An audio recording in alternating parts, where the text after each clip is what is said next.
flight home. Sorry, I'm in a little bit of a rush. I'm going to be late for my flight, so I don't know if I'm going to make it. But yeah, so I'll see you at the airport.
Hey guys, right, okay, so as you can see I'm wearing a coat, so that means I'm in the UK. I got here on Saturday, but I missed my flight. When I was in Sri Lanka, I got told it was delayed for an hour, which I was a little bit nervous about because my connection flight to Edinburgh was at 10 o'clock and I was supposed to arrive at 8, but I arrived at 9.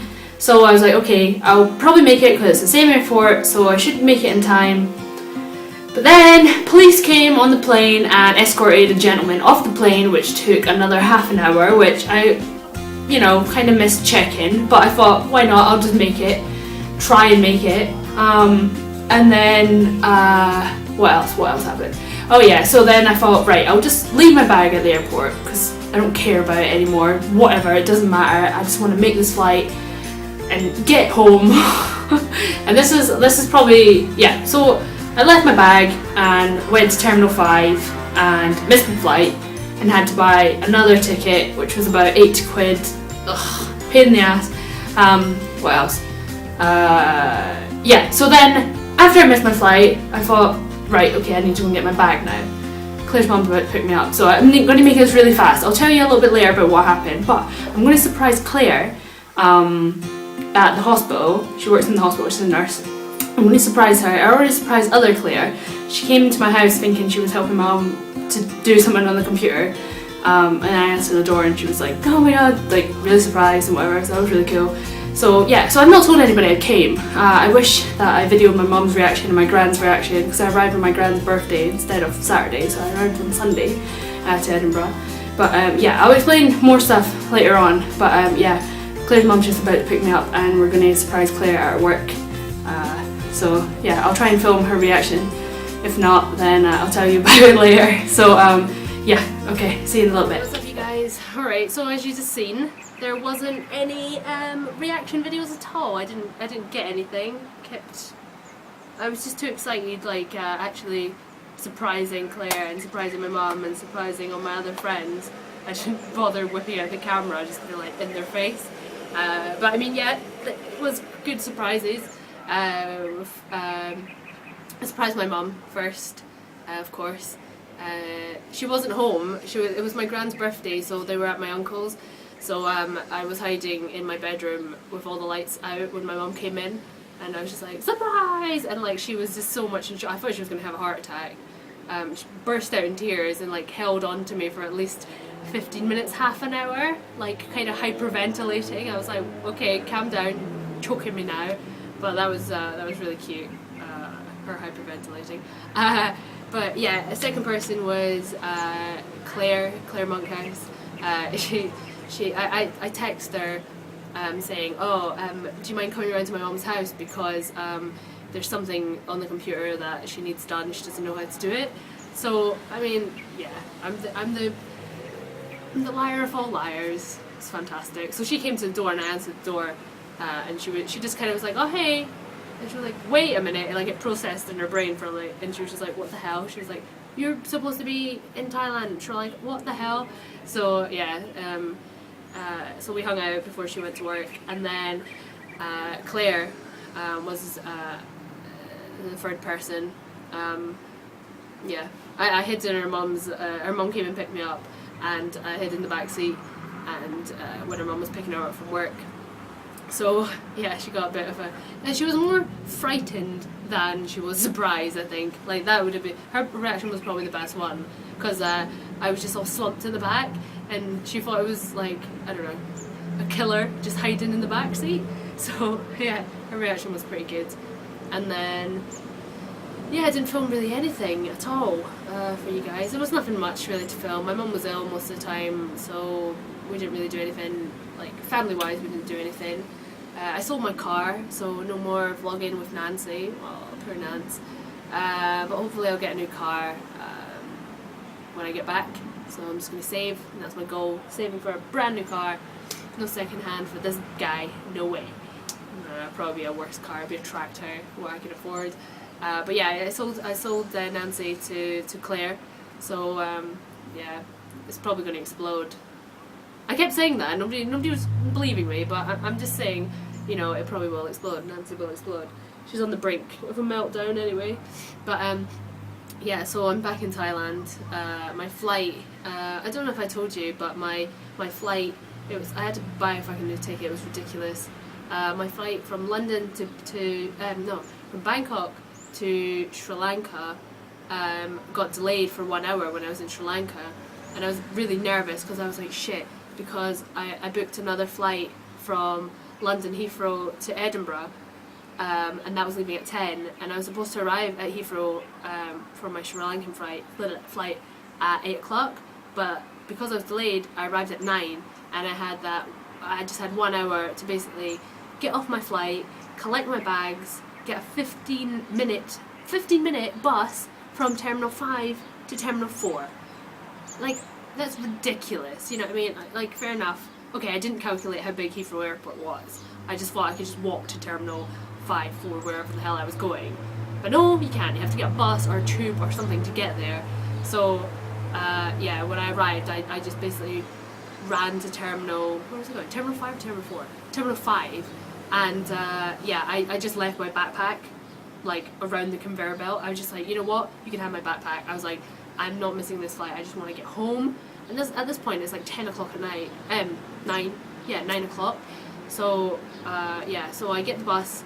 All I've got is my hand luggage. And do I even have hand luggage? I don't think I even had hand luggage. All I had was like my purse and, you know, my passport. That's all I had. And, yeah, I got to the terminal, and then the woman was like, oh, you missed your flight. I was like, are you joking me? I was like, for fuck's sake. And because it was a surprise, I had to phone my uncle and be like, oh, can I stay with you? And he was like, well, what do you mean? I thought you were in Thailand and stuff. And I was like, nope, I'm here, surprise. So, and it wasn't the best timing because my cousin was in labour like pretty much that night pretty much. So she just had a baby. So it was like all really kind of bad timing and stuff. So, yeah. So I had to stay with him. I booked another flight which was 80 quid, whatever, and that was leaving the next again night. So I arrived the next again night for my grand's birthday. So surprise on that one. She wasn't even that bothered really, because she had a few sherries. So she was just she didn't even notice I was even gone for 5 months. So yeah, her reaction wasn't very surprising. She was like, oh hi, just normal. I was just like, oh okay, thanks. But yeah, also I forgot to tell you, when we arrived from Sri Lanka to London, 2 police officers came on board and like dragged this other guy off. I was just like, oh my god, this is like delaying more time as well. But it gets better. My flight from London Heathrow I thought I nearly missed my flight again. Just because, idiot, I booked my flights too close to each other. But anyway, I made it, hence I'm here. And yeah, my flight, this video is going to be going on forever. Anyway, my flight from London to Sri Lanka was a bit bananas because I was stuck in transit pretty much for 1 o'clock in the afternoon till 1 o'clock at night in Sri Lanka. But it was fine because they were putting us in a hotel and it was nice. It was by the beach and we had a pool and all that stuff. Whatever, that's fine. So we're on this plane and it's the most craziest plane journey I've ever been on in my life. Basically, I was sitting next to a 75-year-old Sri Lankan guy, and you know when people are like, you can see from the corner of your eye, they're like looking at you, trying to start a conversation, and I'm just like trying to watch freaking, what was I watching? I watched it twice. I think it was Twilight. Anyway, like, so I'm trying to watch a movie. I've got a bit of a cold. I don't want to chat to anybody, and I'm drinking like about 10 freaking double gins. Yeah, basically stressed, tired, and ill. So then this Sri Lankan guy starts chatting away, and he's like, "Oh yeah, oh you should come and live with my wife." I was like, "What are you talking about?" He was like, "Come and stay with me and my wife." And I was like, "Why?" He was like, "No, if you're going to be in Sri Lanka, you might as well stay with me." I was like, "Why? I'm getting my hotel paid for me," you know what I mean? He was just like, "Yeah, but I can show you around Sri Lanka." I was like, "To tell you the truth, mate, I'm going to be sleeping most of the time. I'm not going to see any of Sri Lanka." And he was like, no, you should live with my wife. But he was really drunk, you know. It was sweet, and he was like, "Don't worry, it's nothing sexual." I was like, "Okay, you mentioned sexual, it probably is sexual. I'm not living with you and your swinger wife, no thank you." And he was like, "Oh, you and my daughter would get along fine. She's 40. How old are you?" I was like, 22. And he was like, "Oh, very young." I was like, "Oh, get away." So yeah, I pretended I was sleeping most of the time. But yeah, the whole flight, this guy that was sitting a few seats up from me in the front, he was like, he was like either really drunk or crazy, because he was coughing, like he was like literally choking on a hairball or something. He was like, and I was just like, oh my god. I was just like, shut up. And like he was shouting and shit like that, and like because I was kind of in and out of sleep, I wasn't really paying attention to what was going on. But when I got off the plane, like where he was sitting, like he was slumped there. He was like asleep or dead, I don't know. And yeah, the whole middle row in his seat was like trashed. It looked like a tornado like hit that area. Like there was food, magazines, blankets, pillows just scattered everywhere, and it looked like yeah, it smelled like vomit, and there was like puke everywhere. It was horrible. I don't even know how I didn't even wake up with all that racket going on. But yeah, so anyway, when I got to the hotel, 2 other guys that were on my flight, they were sitting pretty near him, and they were telling me like, yeah, basically he like was wasted and he exposed himself to this woman that was sitting next to him, so she had to get moved. I think some other people had to get moved as well.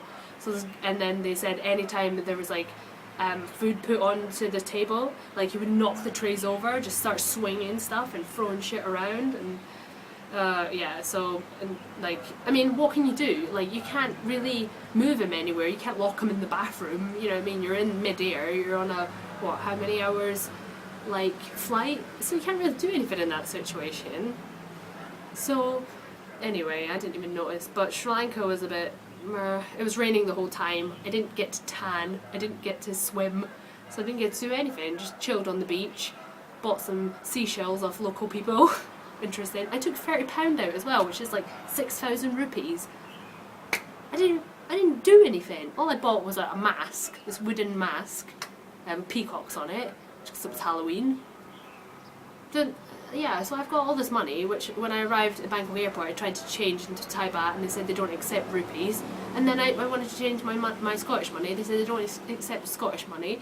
I was like, oh Jesus Christ. So basically I've got all this money, probably like £600 worth of money. No, not £600, that's a total and utter lie. £200 worth of money. And yeah, I can't change it. It's worthless money. So I don't know what I'm going to do.